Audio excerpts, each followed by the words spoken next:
बिस्मिल्लाहिर्रहमानिर्रहीम। अस्सलामुअलैकुम। गर्मी के इस मौसम में ठंडा ठार रबड़ी दूध बनाएं और सबके दिल को खुश कर दें। ये दूध जो है बहुत सस्ते में बनता है। 1 लीटर दूध से आज हम बनाएंगे 7 से 8 अदद लोगों के लिए रबड़ी दूध। तो आइए चलते हैं, रेसिपी को स्टार्ट करते हैं। और ये मज़ेदार सी रेसिपी कैसे बनती है वो मैं आपको बताऊंगी। उसके लिए आपने वीडियो को फुल वॉच करना है। अगर आपको वीडियो पसंद आए तो लाइक और शेयर ज़रूर कर दीजिएगा। तो चलते हैं, रेसिपी को स्टार्ट करते हैं। सबसे पहले हमने रबड़ी दूध की प्रिपरेशन के लिए 2 चीज़ों को रेडी कर लेना है। 2 बाउल लेंगे छोटे प्याले लेके, और एक में हमने डाला है पानी। हाफ कप पानी में हमने डाल दिया तुखमलंगा। 1.5 टेबल स्पून के करीब हमने तुखमलंगा डाल के इसको छोड़ देना है हमने। और उसके बाद दूसरे बाउल में हमने लिया हुआ है हाफ कप दूध। अब दूध में हम यहाँ पे शामिल करेंगे कस्टर्ड पाउडर।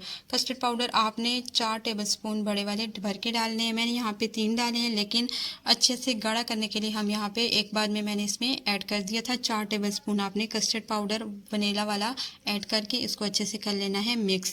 ये चीज़ें आपने जो है पहले से रेडी करके रख लेनी है।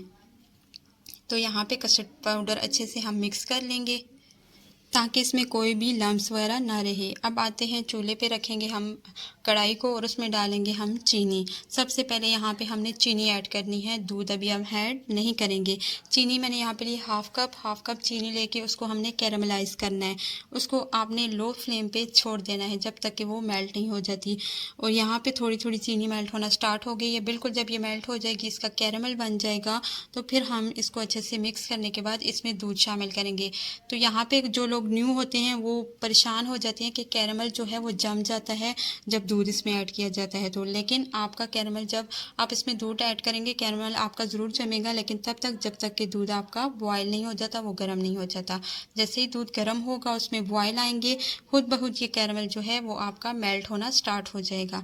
तो यहाँ पे मैंने दूध ऐड कर दिया था। दूध ऐड करने के बाद उसको अच्छे से गर्म किया हमने, बॉयल आना स्टार्ट हो गए हैं। तो आप देख सकते हैं, एक तो दूध का कलर चेंज हुआ है, दूसरा इसमें कैरामल जो है खुद ब खुद कैरामल जो था वो मिक्स हो चुका था।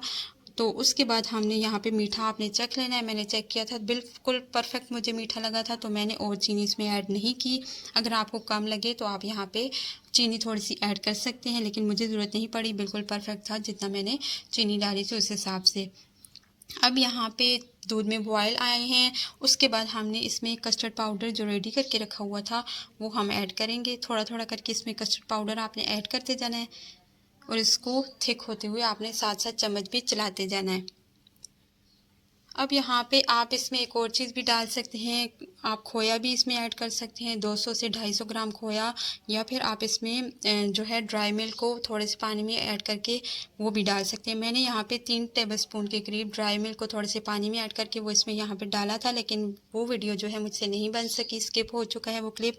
तो मैं आपको यहाँ पे बता रही हूँ कि आप यहाँ पे, और अगर आप चाहें तो आप स्किप भी कर सकते हैं, लेकिन मैंने यहाँ पे 3 टेबलस्पून के करीब ड्राई मिल्क पाउडर को थोड़े से पानी में ऐड करके इसमें डाल दिया था। उससे भी टेस्ट बहुत अच्छा हो जाता है। और आप चाहें, अगर आपके पास हो तो आप खोया भी डाल सकते हैं। अब यहाँ पे हमने कस्टर्ड पाउडर ऐड किया। उसके बाद आपने इसको अच्छे से पका लेना है, 3-4 मिनट तक आपने बॉयल आने देना है इसमें, ताकि कस्टर्ड पाउडर का जो कच्चापन है वो ख़त्म हो जाए। बॉयल आएंगे, थिक हो जाएगा, तो हमने इसको फ्लेम पर से उतार के ठंडा होने के लिए रख देना है।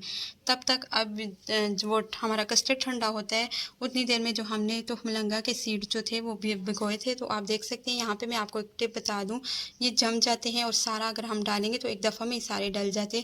थोड़ा सा पानी करके हमने इनको इस तरह से मिक्स करना है, तो ये अलग हो जाएंगे। और 1 टेबलस्पून ईजिली हम उठा के डाल सकते हैं। अगर आपने थोड़े डालने हो तो आप इस तरह से इनको अलग कर सकते हैं। बिल्कुल ये जमे हुए एक जैसी जेली सी बन जाती है।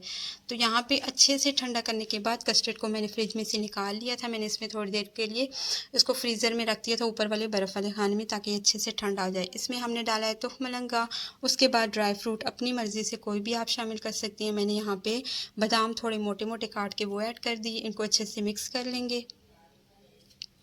और ये जो है आप इसको 3-4 घंटे फ्रिज में या फ्रीज़र में अच्छे से ठंडा करके ही सर्व कीजिएगा, उससे इसका जायका बहुत ज़्यादा बढ़ जाता है। तो यहाँ पे हमारा जो रबड़ी दूध है वो रेडी हो चुका है। थोड़ी सी मैंने इसमें बर्फ़ डाली है क्योंकि ये इतना ठंडा नहीं था। अगर आप इसको दूसरी तरह ठंडा करेंगे तो ज़्यादा सही रहेगा बर्फ़ डालने के बजाय। बर्फ़ डालने से जो रबड़ी दूध होता है वो थोड़ा पतला हो जाता है, क्योंकि बर्फ़ जब मेल्ट होती है तो ये हमारा दूध थोड़ा सा पतला हो जाता है। तो आपने अगर गाढ़ा ही रखना है तो आपने इसको फ्रीज़र में ही रख के या फ्रिज में रख के ठंडा करना है। मज़ेदार रबड़ी दूध हमारा तैयार हो चुका है। इसको आप 7 से 8 गिलास आप इजीली रेडी कर सकते हैं और सबको दे सकते हैं सिर्फ 1 लीटर दूध से। तो आपको आज की ये वीडियो कैसी लगी मुझे ज़रूर बताइएगा। Thanks for watching. अल्लाह हाफिज़।